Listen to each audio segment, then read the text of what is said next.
Androcles and the Lion, retold by Jenny Giles.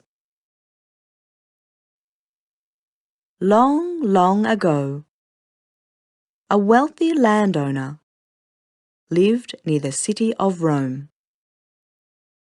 He had many slaves, and one of them was a man called Androcles. Androcles and some of the other slaves had to work hard in the fields all day long.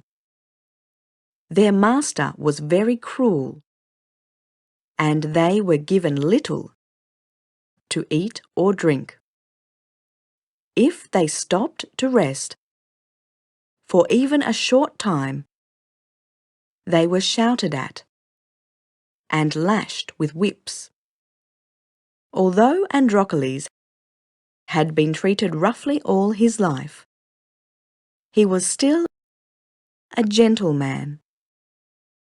He took good care of his master's horses and was always kind to the mice and rabbits and birds who lived in the fields. Animals trusted him. After some years, Androcles' master sailed to Africa, taking many of his slaves with him. Androcles was among them, and when he arrived in Africa, he was made to work even harder than before. He was always hot and tired and hungry. One day, when his master had been even more cruel than usual,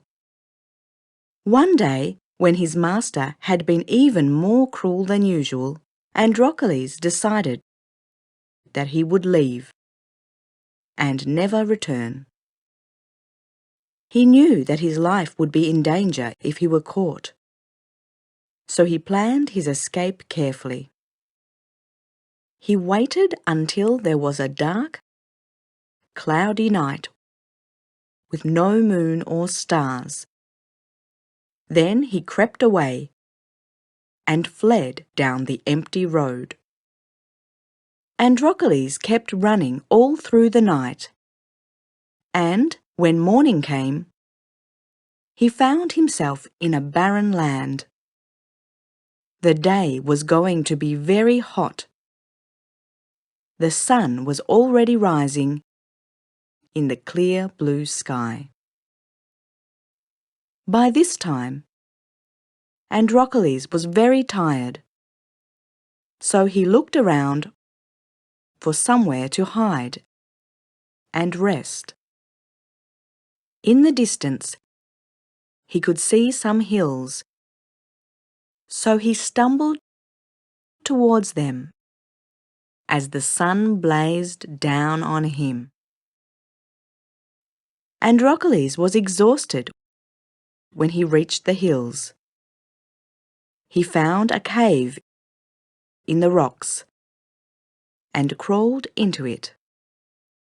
It was cool and dark inside the cave, and very peaceful. "My master will never be able to find me here," he said to himself. He lay down and immediately fell into a deep sleep.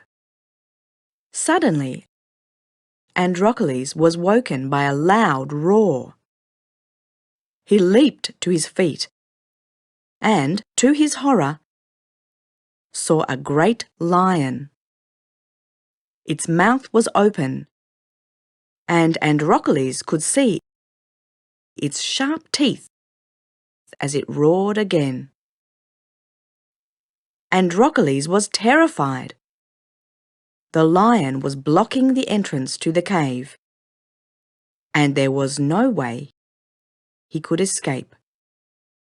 Shaking with fear, he waited for it to spring upon him. But the lion did not move except to lift its front paw. As Androcles watched, the lion licked its paw and then roared once more, as if in pain. Androcles could see that a long, sharp thorn had gone deep into the paw.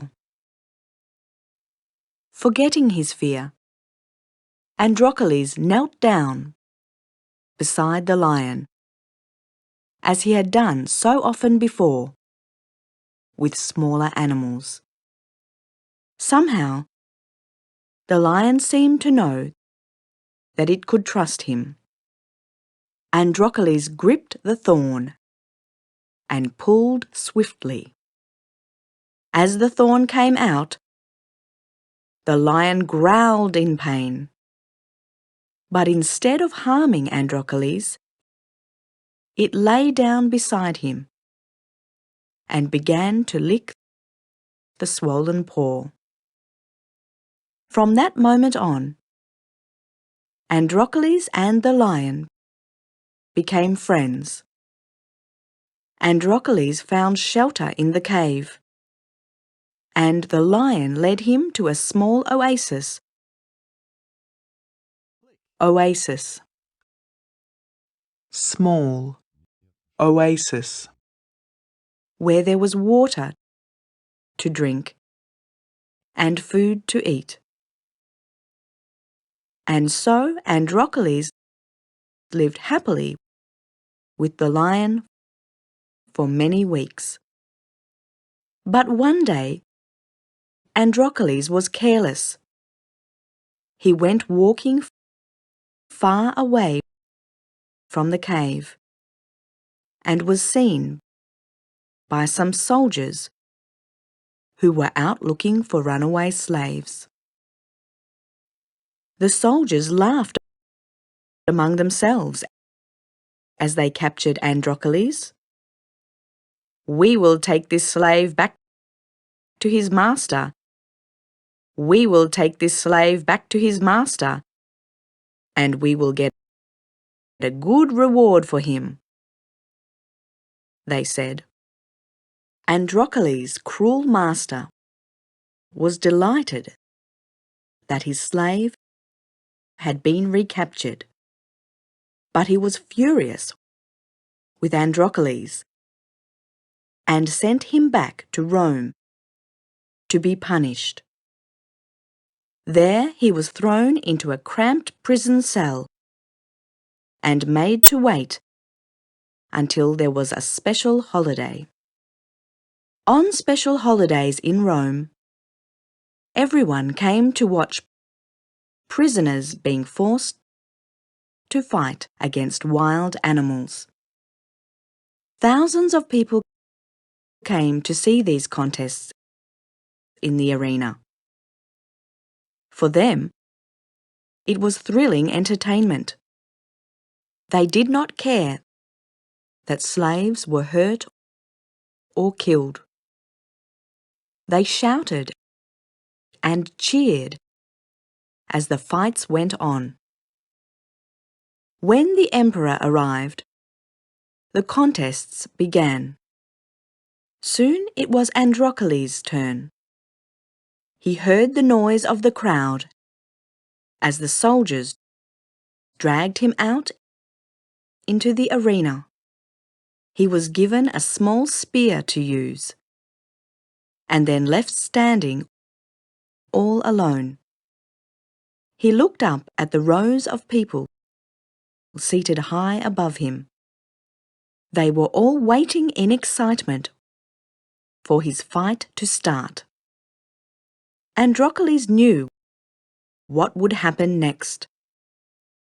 A starving wild animal would be brought into the arena, and he would have to fight it or die. He watched in terror as a huge lion was brought up into the arena in a cage. As soon as the cage door was opened, the lion gave a loud roar and sprang towards Androcles.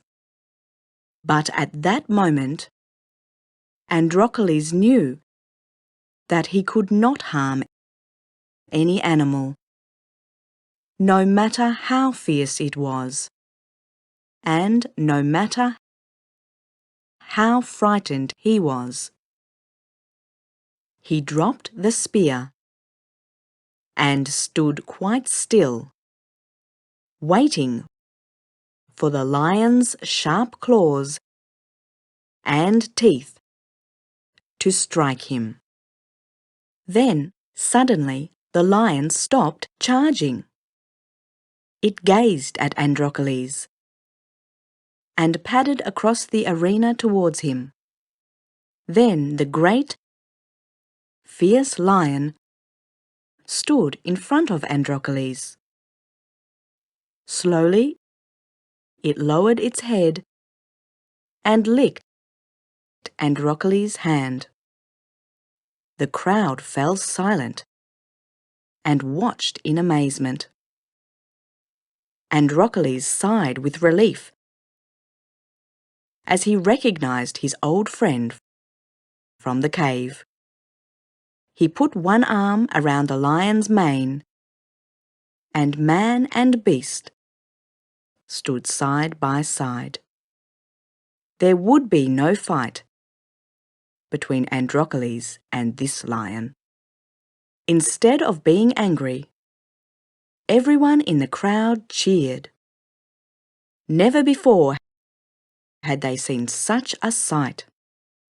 The emperor was astonished by the power that Androcles seemed to have over the lion. Right then and there, he made Androcles a free man and gave him a purse full of gold. Now that he was no longer a slave, Androcles could live without fear. And for many years, people would watch him walking through the streets of Rome with his friend, the great lion, beside him.